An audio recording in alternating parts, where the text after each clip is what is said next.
Doctor BR Ambedkar Konaseema జిల్లా ఆంధ్రప్రదేశ్ రాష్ట్రం రాజకీయాల్లో పెద్దన్న పాత్ర పోషించి కూటమి గెలుపునకు కారణమై కాపు తెలగ బలజ ఓటర్లను కరివేపాకులాగా వాడుకొని పాడేసిన రాజకీయ నాయకులకు గుణపాఠం చెప్పడానికి ముఖ్యంగా ఆంధ్రప్రదేశ్ రాజకీయ ముఖ చిత్రాన్ని మార్చే పశ్చిమ గోదావరి తూర్పు గోదావరి జిల్లాల ప్రజలు కాపులు ప్రత్యేక రాజకీయ పార్టీకి అమలాపురం కేంద్రంగా శ్రీకారం చుట్టారు. యావత్ బలజ తెలగ ఒంటరి కాపులు ఐకమత్యం అవ్వాలి అని అది తప్పనిసరి. ఈ సందర్భంగా మేడిశెట్టి గంగా మహేష్ పిలుపునిచ్చారు. ఈ కార్యక్రమంలో పెద్ద సంఖ్యలో రాష్ట్రంలో కాపు తెలగ బలజ ఓటర్ల కుల పెద్దలు కార్యక్రమంలో పాల్గొన్నారు.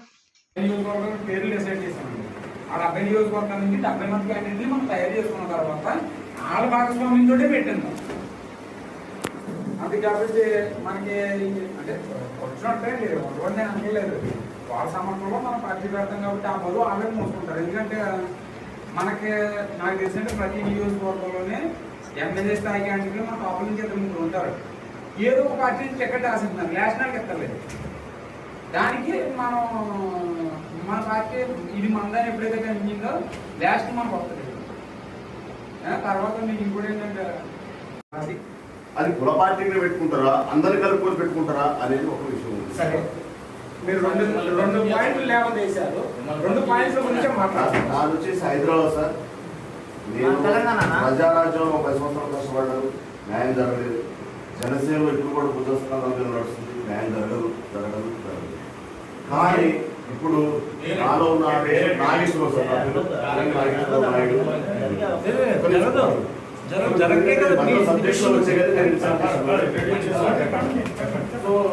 నేను అనేది ఏంటంటే ఒక పార్టీ అనేది అవసరం ఉంది. సార్ టైంలో ఒక పార్టీ అవసరం ఉంది, సార్ పెట్టేది. ఆయన తగ్గట్టు అందరినీ కూడా మోటివేషన్ చేశారు. అది ఆయన తెచ్చుకోవాల్సిన తెచ్చుకున్నాడు. ఇప్పుడు నేను మనం అనేది మన సార్ కానీ మీరు కానీ మనం కానీ అందరం కూడా ఉద్దేశం ఏంటంటే ఒక పార్టీ అవకాశం ఉంది, దేనికి ఉంది, మన కులానికి ఉంది. కానీ కులపరంగానే పెట్టుకుంటేనే మనం గెట్టిన అవుతున్నాం. ఇది ఒక పాయింట్. రెండోది, ఇంకొక కులాన్ని కూడా కలుపుకొని పోతే మనం గెట్టిన అవుతున్నాం అనేది 2 పాయింట్. ఇది కూడా ఏంటంటే దీని ఒకటి మనం ఇప్పుడు డిసైడ్ చేసేది స్టీరింగ్ కమిటీ ఉంటుంది, మనం నెక్స్ట్ కమిటీ లెవెల్లో వెళ్ళాలి. 40-50 అనేది ఏంటంటే 40-50 అనుకుంటున్నాం. 40-50 కావచ్చు, 225 కూడా కావచ్చు. రేపు మనలో చైతన్యం వచ్చి అదే మనకు అన్యాయం జరిగింది, మన కులానికి అన్యాయం జరిగింది, మనలో వచ్చాడు, మనం సపోర్ట్ చేయాలని ఎలా అందరం కూడా ఎందుకు చేసాం, ఓ పార్టీ చేసాం. అది ఏ విధంగా తీసుకుపోయినా ఆ చుట్టూ తిరిగి అది అడే పోతుంది. ఇప్పుడు ఉన్నది ఏంటంటే సాధారణ దాంట్లో కూడా వాస్తవం నిలబడతావా నువ్వు వారి తమ్ముడు, అది ఎవరో జరిగింది. అట్లా జరిగింది మా పరిస్థితి. ఇప్పుడు ఆల్రెడీ జరిగింది కదా. మరి నేను జరగదని నీకు ఆడే ఉన్నా, ఆయన దగ్గర ఏం లేదు, నా దగ్గర కూడా ఏం లేదు. ఏదైనా జరగచ్చు. కానీ మన బలం ఏదైతే మనం అనుకున్న కమిటీ గట్టిగా ఉన్నదో ఆ కమిటీ యొక్క విధి విధానాలు గట్టిగా ఉన్నాయో అవే నిలబడతాయి సార్. నేను ఒక పార్టీ నిలబెట్టాలంటే ఒక పక్క కులం కాస్తే ఆ స్టీరింగ్ కమిటీ కాస్తుంది. ఇంకోటి ఒక కుల పార్టీగా ఇక చాలా మనకు పెట్టారు సార్. కుల పార్టీ మనం ఇచ్చినట్టు కుల పార్టీ సార్. మీరు అన్నట్టు ఇండైరెక్ట్ గా అనేది కాపుల పార్టీ ఒకటి రావడం అన్నది ముదావహం ఖచ్చితంగా కావలసిందే.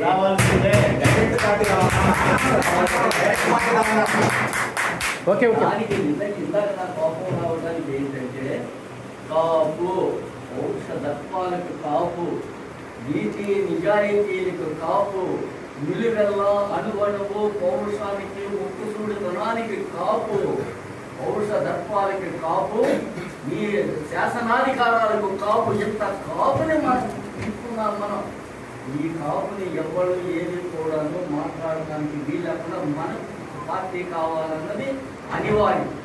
దానికి ఏంటంటే ప్లాన్ యాక్షన్ ఏంటంటే మన సత్తా చాడదు, కరివేపాకులా చేసేసారు. మనం ఎందుకు కొరగాని కరివేపాకు కాపు అని చెప్పుకోవడం పాపం అయిపోయిందండి.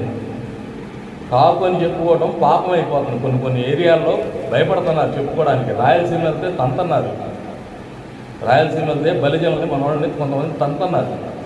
చిన్న షెడ్యూళ్ళు కూడా పీకిస్తున్నారు. నేను చూశాను, ఫోన్లు వస్తుండే, అన్నా అజయ్ అన్న పవన్ కళ్యాణ్ తెలుసు కదన్నా అంటే, అయ్యా మాకు ఎంట్రీయే లేదు బాబు, మీరేదో అనుకుంటున్నారేమో, మమ్మల్ని లోపలికే రానియడు, మా స్థాయి ఇంతే అని చెప్పి వాళ్ళ ముందు మీకు చేయగలిగింది ఏమంటే ఏమన్నా బర్త్ సర్టిఫికేట్, డెత్ సర్టిఫికేట్ ఇట్లాంటి ఈ స్థాయి ఇది బ్రోకర్లు చేసే పనులు మనం చేస్తున్నాం చివరికి. అలా అయిపోయింది. ఒక ఎమ్మెల్యేని ఇన్ఫ్లుయెన్స్ చేయలేం. గన్నవరంలో ఒక నామినేటెడ్ పోస్టు 5 నెలల క్రితం ఒక ఆయనకి రిలీజ్ చేస్తే జియో వస్తే అక్కడున్న ఒక చౌదరి గారు ఎమ్మెల్యే గారు బెదిరించి అవసరమైతే నేను నా ఎమ్మెల్యే పదవిని వదిలేస్తా అన్నప్పుడు మన ఎంత సంఘాలండి, మనం వదులుకొని ఒక చోట్ల వెళ్ళామా? మనకు లేదా పొజిషన్? అటు రాయలసీమలో రెడ్లు దొక్కేసి ఇక్కడ కోస్తాంధ్రాల్లో తమ్ముళ్ళు దొక్కేసి ఇంకెక్కడికి వెళ్ళాలి మనం? సహజనులు దోచేశారు, ఇక తినడానికి లేదు. మొత్తం అన్నీ దోచేశారు. ప్రతిదీ దోచేశారు. వ్యాపారాలు అన్నీ వాళ్ళే, విద్యా సంస్థలు వాళ్ళే, హాస్పిటల్స్ వాళ్ళే, ఏ ఇదన్నా చూసుకోండి, మైనింగ్స్ వాళ్ళే, వ్యాపారాలు వాళ్ళే, ఉద్యోగాలు వాళ్ళే. దీని గురించి అందరూ ఇన్ని సంఘాలు కాదండి, ఏదైనా ఒక సంఘంగా ఏర్పడదాం, ఒక యూనిటీగా. ముందు మన మధ్య యూనిటీ లేనప్పుడు పైనోడు నవ్వుతాడండి, పైనోడు నవ్వుతాడు. మనం ఒక్కొక్కళ్ళు వెళ్ళి మనం వీళ్ళు లెటర్ వాళ్ళో లెటర్ ఇన్ని లెటర్లు ఇస్తూ ఉంటే ఏది మీ మధ్య మీకే యూనిటీ లేదంటారు. ఒకళ్ళేమో 5% రిజర్వేషన్లు అంటారు, ఒకళ్ళు 10% అంటారు, ఒకళ్ళు 12% అంటారు మరాఠాల్లాగా. ఇవన్నీ కాదు. ఈ రిజర్వేషన్లు రంగా గారి పేరు పెట్టించుకోవడానికి అడుక్కోవాలి ఈ రోజున.